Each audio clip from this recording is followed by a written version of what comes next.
Hello दोस्तों, नमस्कार। हमारे चैनल पे आपका स्वागत है।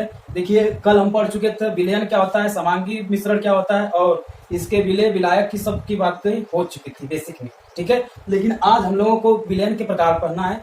देखिए, जिस प्रकार से हम लोग पदार्थ को भौतिक आधार पे बांटते हैं प्रकार करके और रासायनिक के आधार पे भी बताते हैं कि कई प्रकार के होते हैं, ठीक उसी प्रकार विलयन के जो प्रकार पढ़ने से पहले किस आधार पे बांटकर इसका प्रकार पढ़ेंगे, तो कई आधार पे इसे बांटा जाता है। तो पहला आधार हम लेंगे कि जो उसकी मात्रा है कितनी ले रहे हैं विलयन में, ज्यादा ले रहे हैं कि कम ले रहे हैं, तो उसके यानी कि घटक के मात्रा के आधार पर विलयन कितने प्रकार का होता है, पहले ये पढ़ेंगे। ठीक है, फिर इसके बाद भौतिक प्रावस्था के आधार पर भी पढ़ेंगे। तो कई आधार पर विलयनों को बांटा जाता है। जिस तरह पदार्थों को भौतिक आधार पर बांटा जाता है, ठोस द्रव गैस, रासायनिक आधार पर शुद्ध अशुद्ध, तो उसी प्रकार इसको भी कई आधार पर बांटा जाता है। तो हम पहले मात्रा के आधार पर पढ़ेंगे। ठीक है, अवयव यानी घटक, जो पदार्थ से मिलकर विलयन बनता है उसके घटक पे पढ़ेंगे। ठीक है, तो हम विलयन के प्रकार पढ़ेंगे। यहाँ पे हेडी डालते हैं,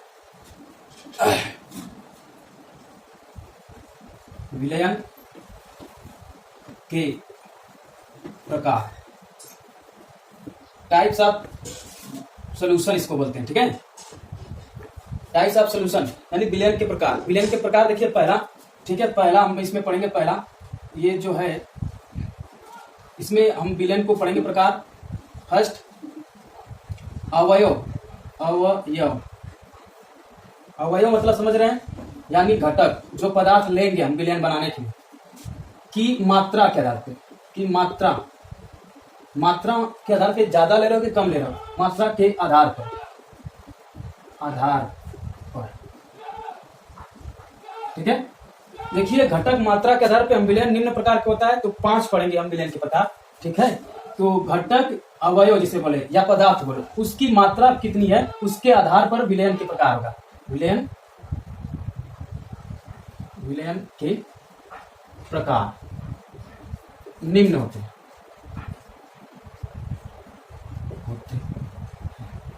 ठीक है। तो देखिए, देखिए ध्यान से देखिए, देखिए पहला तो ये मान लीजिए कोई पात्र है, ठीक है, एक दूसरा पात्र है, ठीक है। ये भी विलयन बना है जिसमें 1 लीटर मान लेते हैं विलयन। विलयन कितना है? 1 लीटर। इसमें भी विलयन कितना है? 1 लीटर। ठीक है, तो 1 लीटर विलयन में और इसमें भी 1 लीटर विलयन में। मान लीजिए जो इसमें जो चीनी है, चीनी 20 ग्राम है। मान लीजिए 1 लीटर विलयन में चीनी कितना है? 20 ग्राम, यानी NaCl मान लेते हैं, नमक। इसमें कितना है? 20 ग्राम नमक है। और इसमें नमक कितना है NaCl में? NaCl कितना है इसमें 50 ग्राम। तो जल भी होगा इसमें, जल और नमक से मिलकर बना होगा विलयन, चीनी से, क्या बोलते हैं, नमक से, NaCl से, और ये भी जल तथा नमक से मिलकर बना। तो दोनों का मिश्रण कितना है? 1 लीटर है। ठीक है, लेकिन इसमें जो विलय है, विलय की मात्रा जो है वो 20% 20 है ग्राम है, और इसमें 50 ग्राम है। तो देखिए इकाई आयतन, इकाई क्योंकि एक फिक्स करेंगे तभी कौन ज्यादा कौन कम है ये पता चलेगा। कम बेसी कर देंगे तो नहीं पता चलेगा। ध्यान से, इकाई आयतन में यदि विलय पदार्थ की मात्रा कम होगी तब उसे बोलते हैं तनु विलयन। इकाई आयतन का मतलब 1 लीटर मान के चल रहे हैं। तो इकाई आयतन में यदि विलय पदार्थ की मात्रा अधिक होगी तब उसे बोलते हैं सांद्र विलयन। ठीक है, तो इन दोनों की तुलना में ये क्या हो जाएगा, ये जो विलयन बनेगा जो जल तथा नमक से मिलकर बना है, ये हो जाएगा तनु और ये हो जाएगा सांद्र।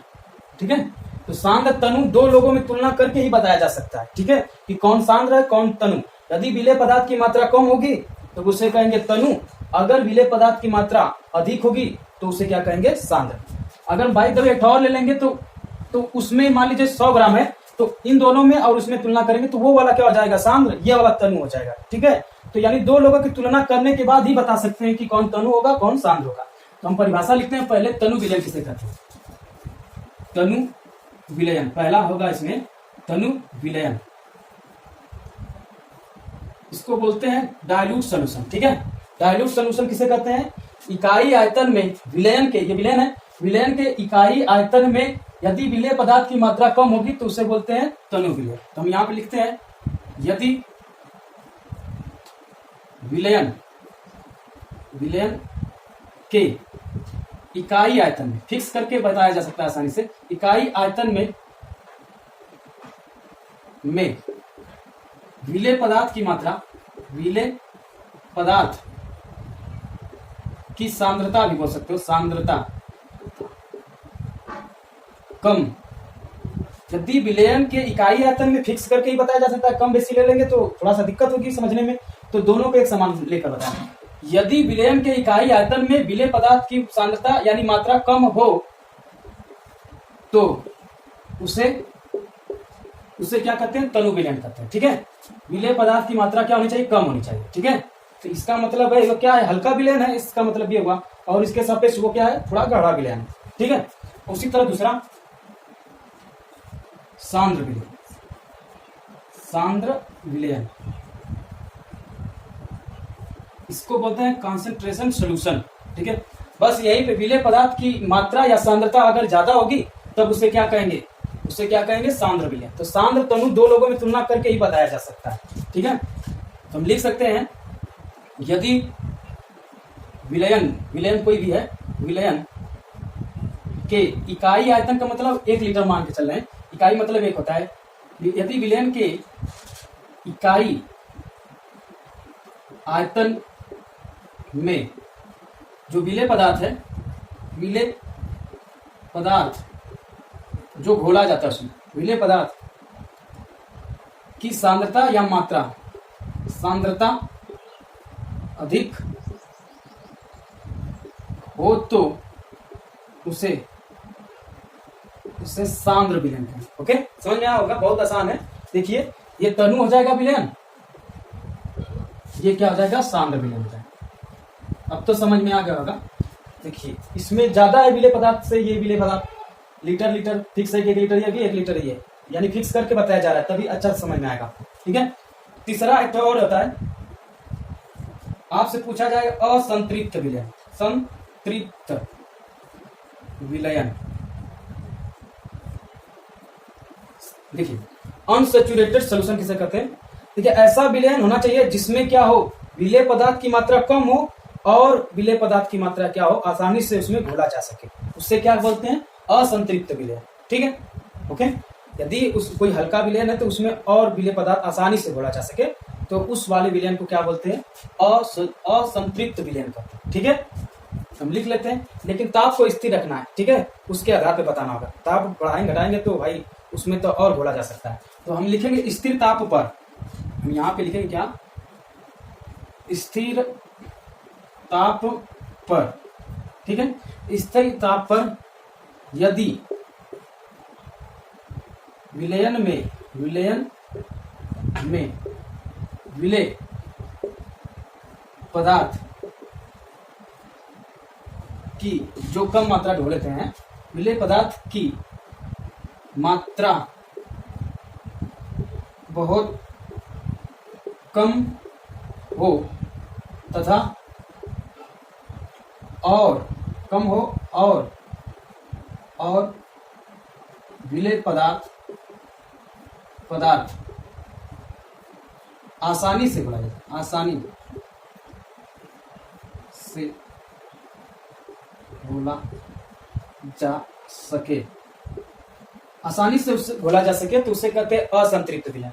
स्थिर ताप पर ऐसा विलयन जिसमें विलेय पदार्थ कम मात्रा में, बहुत कम मात्रा में, और आसानी से उसमें क्या हो, विलेय पदार्थ को घोला जा सके, उसे क्या बोलते हैं, असंतृप्त विलयन। तृप्त नहीं हुआ, जैसे कोई भोजन किसी को दिया जाता है तो पूरा पेट भर खा लेता है तो तृप्त हो जाता है, यानी संतृप्त हो जाता है, उसे कम भोजन मिलेगा तो यानी कि और भोजन खा सकता है। उसी प्रकार ये भी विलयन कैसा होता है, असंतृप्त होता है, और भी उसमें विलेय पदार्थ आसानी से घोला जा सकता है। ठीक है, तो अब चौथा देखिए, संतृप्त विलयन, संतृप्त विलयन, इसको अंग्रेजी में बोलते हैं सैचुरेटेड सोल्यूशन। ठीक है, सैचुरेटेड सोल्यूशन। ठीक है, तो किसे कहते हैं, ध्यान सुन लीजिए, ऐसा विलयन होना चाहिए इसमें विलेय पदार्थ की मात्रा अधिक हो और विलेय पदार्थ की मात्रा को आसानी से नहीं घोला जा सके। ठीक है, इसी तरह एकदम और अधिक मात्रा आसानी से नहीं घोला जा सके, उसे क्या कहते हैं, उसे कहते हैं संतृप्त विलयन। हम लिखेंगे स्थिर ताप पर, ताप स्थिर नहीं करेंगे तो और भी घोला जा सकता है क्योंकि उसमें गति जो आ जाएगी ताप दाब से। स्थिर ताप पर वह विलयन, या वह विलयन भी लिख सकते हैं, वह विलयन जिसमें विलेय पदार्थ की मात्रा अधिक हो और विलेय पदार्थ आसानी से नहीं घोला जा सकता, नहीं घोला जा सकता, उसे क्या कहेंगे भाई, उसे संतृप्त विलयन कहेंगे। ठीक है, इसके आगे लिख सकते हैं उसे संतृप्त विलयन कहेंगे। ठीक है, एक होता है अति संतृप्त, चौथा पांचवा चलेगा अति, मतलब अति हो गया, अधिक हो गया, हद से ज्यादा हो गया, अति संतृप्त विलयन, संतृप्त विलयन। समझ में तो आ रहा होगा आपको। ठीक है, तो आपको समझ में आ रहा है, विलेय पदार्थ की मात्रा अधिक हो, यहाँ पे देखो और विलेय पदार्थ की मात्रा आसानी से नहीं घोला जा सकती। इसमें क्या है, विलेय पदार्थ की मात्रा का हो, बहुत कम हो, और विलेय पदार्थ की मात्रा को घोला जा सके। ठीक है, तो उसे क्या कहते हैं, संतृप्त और संतृप्त विलयन को क्या कहते हैं। ठीक है, लास्ट देखिए अति संतृप्त विलयन क्या होता है। इसमें क्या होता है, संतृप्त विलयन से भी अधिक क्या मिलाया रहता है, विलेय पदार्थ घोला जा सकता है। और उसको कैसे घोला जाता है, ताप दाब वगैरह देकर, उसको हीट देने पर उसके जो कण है उसमें गतिज ऊर्जा आ जाती है, और वो क्या होते हैं, जगह बन जाता है, और उसमें क्या होता है, विलेय पदार्थ घोल दिया जाता है। तो उसे क्या कहते हैं, अति संतृप्त विलयन। यानी संतृप्त विलयन से भी अधिक क्या डाला जाए, उसमें विलेय पदार्थ डाल दिया जाए, घोला जाए, ताप दाब के कारण, हीट देने पर, तो उसे कहते हैं अति संतृप्त। तो हम लिख सकते हैं स्थिर ताप पर, लास्ट है, स्थिर ताप पर वह विलयन जिसमें लिखते हैं, जिसमें विलेय पदार्थ की मात्रा संतृप्त